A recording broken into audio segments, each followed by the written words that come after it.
Hello horror lovers. ఈ story ఒక auto డ్రైవర్కి నైట్ టైంలో ఎదురైన ఒక సంఘటన గురించి. నా పేరు గణేష్. నేను ఒక ఆటో డ్రైవర్ని. ఎప్పటిలాగే డ్యూటీ అయిపోగానే ఇంటికి బయలుదేరాను. కాకపోతే ఈరోజు చాలానే ఆలస్యమైంది. రోడ్డు చాలా నిమానుషంగా ఉంది. ఆటో హెడ్లైట్ ఆఫ్ చేస్తే ఏమీ కనిపించనంత చీకటి, చల్లటి గాలి. క్లైమేట్ చాలా చల్లగా ఉంది. చూస్తుంటే వర్షం పడేలా ఉంది. కాసేపటికి నేను అనుకున్నట్టే వర్షం మొదలైంది. ఇంతలో నా ఫోన్ రింగ్ అయింది. నా వైఫ్, ఏంటండి ఎక్కడున్నారు? రావడానికి ఆలస్యం అవుతుందా? నాకు లేట్ అయ్యేలా ఉంది. పైగా వర్షం పడుతుంది. నువ్వు ఎదురు చూడకు, తినేసి పడుకో. అవును, పిల్లలు పడుకున్నారా? పిల్లలు తినేసి ఎప్పుడో పడుకున్నారండి. నేను మీకోసం ఎదురు చూస్తున్నాను. సరే, మీరు జాగ్రత్తగా రండి. నువ్వేం ఎదురు చూడకు, తినేసి పడుకో, నేను వచ్చేస్తాను అని చెప్పి ఫోన్ కట్ చేశాను. వర్షం చాలా ఎక్కువైంది.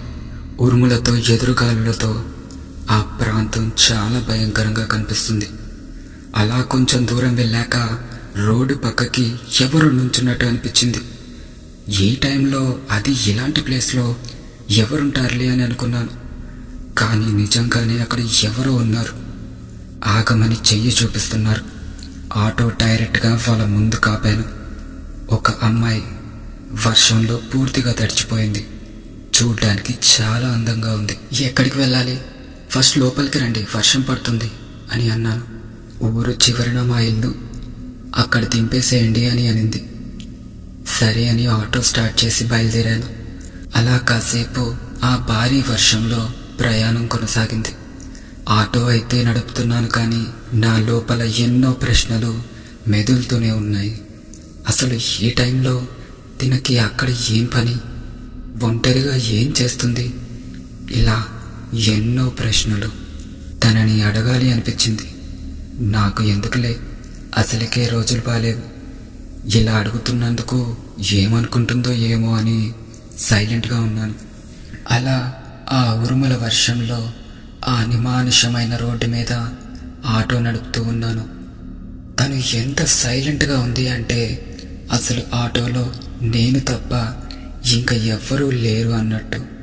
అంటే నా బ్యాక్ సీట్లో ఎవరూ లేరు అన్నట్టుగానే అనిపించింది.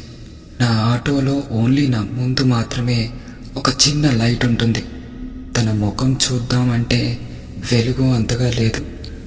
లైట్ వెలుతురు అన్నది తన చెస్ట్ వరకే పడుతుంది. ముఖం చీకటిలా ఉంది, అంటే కనిపించినట్టుగా. ఇంతలో ఒక పెద్ద ఉరుము వల్ల ఆ ఫ్రాక్షన్ ఆఫ్ సెకండ్స్లో తన ఫేస్ కనిపించింది. తన చర్మం మొత్తం ఎలా ఉంది అంటే తను చనిపోయి చాలా రోజులు అయినట్టుగా కనిపించింది. తనకి కళ్ళే లేనట్టు నల్లగా కుంతలు పడిపోయి నా తల వైపే చూస్తున్నట్టుగా కనిపించడంతో ఒక్కసారిగా ఉలిక్కిపడ్డాను. ఆటో సడన్గా బ్రేక్ వేశాను. వెనక్కి తిరిగి చూస్తే తను మామూలుగానే ఉన్నట్టు అనిపించింది. ఏమైంది, ఆటో ఎందుకు ఆపారు అని అడిగింది. ఏం లేదండి అని ఆటో స్టార్ట్ చేశాను. అద్దంలో ఎందుకో అలా కనిపించింది. నా భ్రమ ఉంటుంది అని నాకు నేనే ధైర్యం చెప్పుకున్నాను. ఎందుకో ఎప్పుడూ లేనట్టు మనసు ఎందుకో కంగారుగా అనిపించింది. పైగా అది అడవి ప్రాంతం అవ్వడం వల్ల నక్కల శబ్దాలు కూడా వినపడటం మొదలైంది.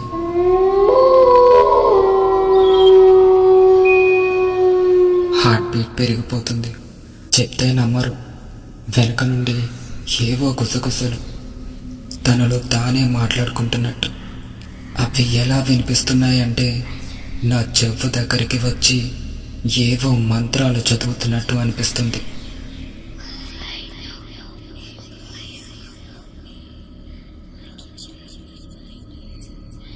ఇంతలో తను నా భుజం మీద చెయ్యి వేసింది.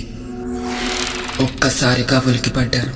గుండె జారిపోయినట్టు అనిపించింది. ఏంటి మేడం అని షాక్లో అడిగాను.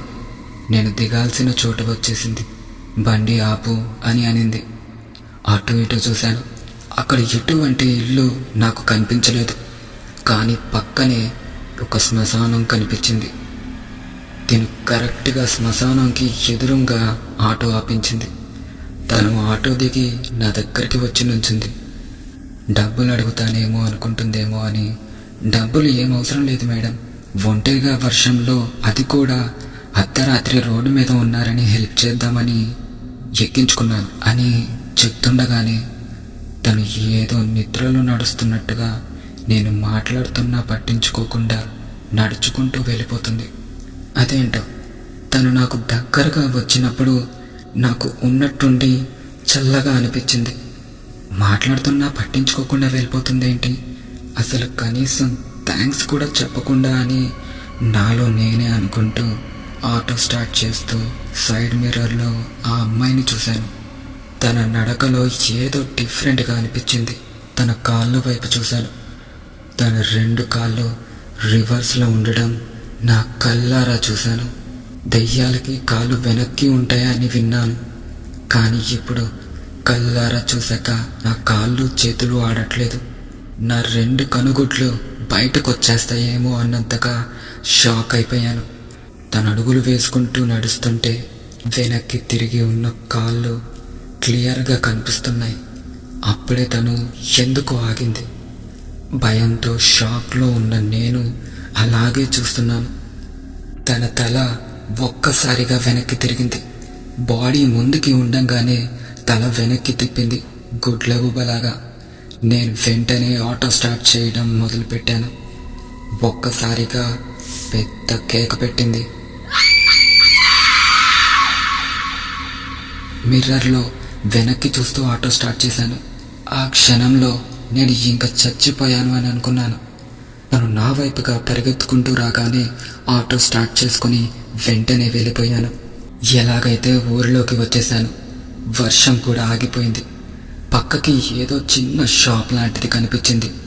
బండి ఆపి వెళ్ళి కంగారుగా నీళ్లు అడిగి తాగేశాను.